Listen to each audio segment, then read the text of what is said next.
नमस्कार दोस्तों, आरकेएस जी के चैनल में आपका स्वागत है जो ज्ञान दृष्टि कोचिंग सेंटर छतरपुर की तरफ से चलाया जा रहा है। यदि आप नए व्यूवर हैं तो चैनल को सब्सक्राइब कर लें और उसके बगल में बेल आइकन को प्रेस कर लें, क्योंकि जैसे ही मैं नए वीडियो अपलोड करूंगा उसकी नोटिफिकेशन आपके पास पहुंच जाएगी और आप कोई भी वीडियो मिस नहीं करेंगे। यदि वीडियो अच्छा लगे तो लाइक कर दें और अपने दोस्तों को शेयर कर दें। यदि आप हमारे व्हाट्सएप नंबर से जुड़ना चाहते हैं तो स्क्रीन पर आपको व्हाट्सएप नंबर दिख रहा होगा, आप व्हाट्सएप नंबर से भी जुड़ सकते हैं। और यदि कोई सुझाव देना चाहते हैं तो कमेंट बॉक्स में अपना सुझाव भी दे सकते हैं। तो आज का टॉपिक बहुत ही इम्पोर्टेंट है। आज पढ़ेंगे लेओ वाइगोत्स्की का सिद्धांत। यानी लेओ वाइगोत्स्की ने जो सामाजिक सांस्कृतिक सिद्धांत दिया है इसके बारे में आज पढ़ेंगे। तो सबसे पहले जान लें को लेव वाइगोत्स्की रूसी वैज्ञानिक थे जिनका जन्म 19 नवंबर 1896 और इनकी मृत्यु 11 जून 1934 को हो गई। यानी जे कुल मिलाकर कहें 37 साल अपने जीवन को जी सके। इनकी शिक्षा मॉस्को विश्वविद्यालय में हुई है। इन्होंने जो लेओ वाइगोत्स्की का सिद्धांत दिया है इसे इन्होंने सामाजिक सांस्कृतिक सिद्धांत कहा है। यानी अगर पेपर में आता है कि सामाजिक सांस्कृतिक सिद्धांत किसने दिया तो लेव वाइगोत्स्की जी आंसर होगा।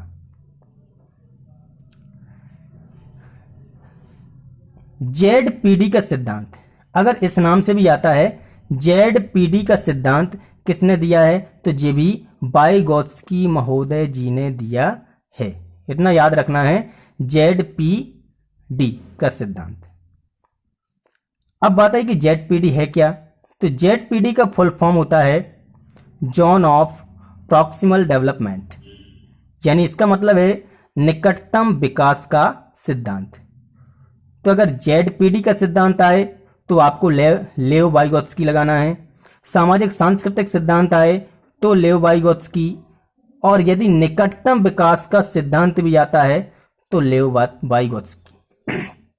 तो ध्यान दें कि तीन चीजें कि अगर तीनों में से कुछ भी नाम आए तो आपको लेव वाइगोत्स्की ही लगाना है। इसमें उन्होंने कहा है कि इनके अनुसार बच्चे का विकास समाज के द्वारा होता है। लेओ वाइगोत्स्की ने कहा है कि बच्चे का विकास जो भी होता है वो समाज के द्वारा, यानी समाज में अंतः क्रिया द्वारा ही वो सीखता है, यानी समाज के द्वारा होता है। लेकिन जबकि जीन पियाजे ने अवस्था के अनुसार यानी उम्र के अनुसार बताया है कि बच्चे जो भी सीखते हैं यानी बच्चे का विकास होता है तो उम्र के अनुसार होता है, जी जीन पियाजे ने कहा है। लेकिन लेओ वाइगोत्स्की ने कहा है कि बच्चे का विकास समाज के द्वारा होता है। इसके बाद बालक समाज के साथ अंतः क्रिया द्वारा सीखता है, जी लेओ वाइगोत्स्की ने कहा है। जी तो पता ही है कि समाज के द्वारा अंतः क्रिया द्वारा सीखता है, यानी समाज में काम करेगा, क्रियाकलाप जो भी करेगा उसके द्वारा बालक का विकास होता है। समाज के द्वारा ही बच्चे की भाषा और विचारों का विकास होता है, यानी समाज में बोलेगा एक दूसरे से, तो इस प्रकार से जब उसमें रहेगा, अपने मित्रों के साथ बोलेगा, परिवार के साथ रहेगा, तो उससे बच्चे की भाषा और विचार दोनों का विकास होता है। जी किसने कहा है? लेओ वाइगोत्स्की ने। जी पॉइंट बिल्कुल बहुत अच्छे से याद रखना कि बालक समाज के साथ अंतः क्रिया द्वारा सीखता है। अंतः क्रिया विशेष ध्यान देना, क्योंकि समाज में जब वो अंतः क्रिया करेगा तभी कुछ सीख पाएगा। आगे देखें कि बालक दो प्रकार से भाषा सीखता है। यानी भाषा कैसे सीखता है कि जब वो भाषा सीख जाता है तो उसके दो प्रकार हैं। पहले क्या करता है और फिर कैसे सीख जाता है। तो पहले देखो मस्तिष्क व आंतरिक विचारों से, यानी कहें कि मस्तिष्क में पहले बच्चे के विचार आते हैं, दिमाग में वो सोचता है मन ही मन, तो आंतरिक विचार आते हैं, यानी विचार कहाँ आते हैं, मस्तिष्क में पहले आते हैं, उन्हें सोचता है। इसकी बात क्या करता है, बाह्य विचारों से, यानी कहें इसके बाद बच्चा बोलने लगता है। तो दो प्रकार से बच्चा भाषा सीखता है, पहले उसके मस्तिष्क में विचार आते हैं, फिर उन विचारों को वो बोलने लगता है, जिससे भाषा सीख जाता है। तो पहला है मस्तिष्क व आंतरिक विचार, यानी पहले विचार मस्तिष्क में आएंगे, फिर बाह्य विचार, यानी फिर उन विचारों को बाहर निकालेगा, यानी बोलने लगेगा। तो वाइगोत्स्की जी ने कहा है कि बालक में पहले विचार आते हैं, फिर भाषा आती है। दोनों पॉइंट ध्यान देना, पहले वाइगोत्स्की ने क्या कहा है कि बालक में पहले विचार आते हैं, फिर भाषा आती है। यहां पर कहा गया मस्तिष्क व आंतरिक विचार, यानी पहले विचार आते हैं, फिर वो भाषा बोलता है। तो बालक में पहले विचार आते हैं, फिर भाषा आती है। लेकिन जीन पियाजे जी ने क्या कहा है कि बालक में पहले भाषा आती है, फिर विचार आते हैं। यानी उनका कहना है कि जैसे जैसे बच्चे की उम्र बढ़ती जाती है, अपने स्टेज में पहुंचता है, फर्स्ट सेकंड थर्ड 4 अवस्थाएं बताई हैं, तो उसी प्रकार से भाषा आती है, फिर उसके हिसाब से फिर विचार आते हैं। दोनों को ध्यान देना कि यानी वाइगोत्स्की ने क्या कहा है कि पहले विचार फिर भाषा, और जीन पियाजे ने कहा पहले भाषा और फिर विचार। अब इसको याद कैसे रखें, तो देखो बालक में पहले विचार पहले आया, और इसमें वाइगोत्स्की में भी वाह है, विचार में भी वाह है। तो वाइगोत्स्की का ध्यान देना कि विचार पहले आते हैं, फिर भाषा, और इसका उल्टा हो जाएगा जीन पियाजे। तो इस प्रकार से आप याद भी रख सकते हैं कि वाइगोत्स्की ने कहा है कि बालक में पहले विचार आते हैं, फिर भाषा आती है, और जीन पियाजे ने कहा है बालक में पहले भाषा आती है, फिर विचार आते हैं। आगे वाइगोत्स्की के जो समीपस्थ विकास का क्षेत्र है, इसमें एक संप्रत्यय दिया है वाइगोत्स्की जी ने, जिसका नाम है स्केफोल्डिंग, यानी जिसका मतलब होता है सहारा देना। अच्छा जी, समीपस्थ विकास है क्या? समीपस्थ विकास जो होता है वो होता है जैसे बच्चा है, तो बच्चा बिना सहयोग के पहले कोई काम करेगा और उसको कितना कर पाया, फिर इसके बाद हम किसी का सहयोग दिलाएंगे, यानी बच्चे को यदि सहारा देके या सहयोग देके उसी काम को बच्चा कितना अच्छा कर पा रहा है। तो पहले बच्चे ने जो काम किया है और सहयोग के द्वारा फिर बच्चे ने जो काम किया है, दोनों के अंतर को कहते हैं समीपस्थ विकास। बात समझ में आई?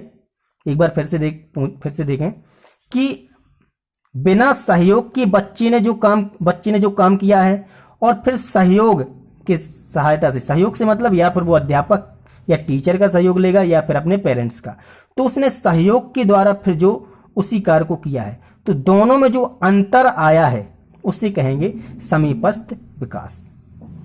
बात समझ में आ गई होगी।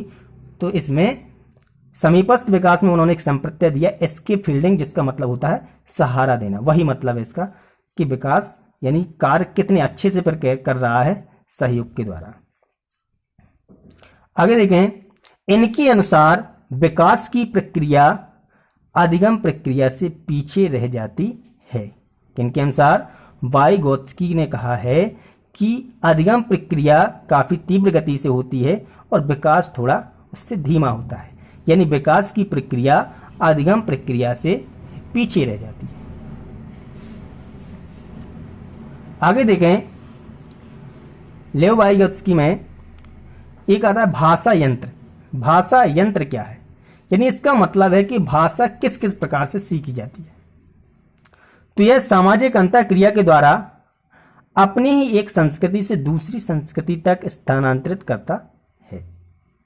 सामाजिक अंतःक्रिया के द्वारा एक संस्कृति को दूसरी संस्कृति तक स्थानांतरित करना होता है। इसमें भाषा के सभी गुण जैसे कि विचार, भाव, अनुभव, कौशल, नैतिकता आदि अनुभव निम्न प्रकार से प्राप्त होते हैं। इसमें पहला है अनुकरण द्वारा सीखना। यानी अनुकरण द्वारा कैसे सीखते हैं? यानी सामने वाला जैसा बोलेगा या कहीं टीचर जैसे बोलेगा या बच्चा जैसे दूसरा बच्चा बोलेगा उसी प्रकार से वो भी बोलेगा। यानी कहें कि सामने वाला जिस प्रकार से बोलता है बच्चा भी उसी प्रकार से उसका अनुकरण करता है, यानी सेम टू सेम कॉपी करता है, यानी अनुकरण द्वारा भी भाषा को सीखा जाता है। दूसरे में कह रहे हैं निर्देशात्मक सीख। तो निर्देशात्मक सीखना क्या है कि इसमें क्या है कि अध्यापक या पेरेंट्स निर्देशों के माध्यम से जो ज्ञान देते हैं उससे हम कह देते हैं निर्देशात्मक सीख। यानी इसमें क्या है कि अध्यापक या पेरेंट्स की सहायता से बच्चे सीखते हैं, यानी इसमें नैतिकता और कौशलता बहुत ज्यादा होती है। तीसरा होता है सहकारी अधिगम।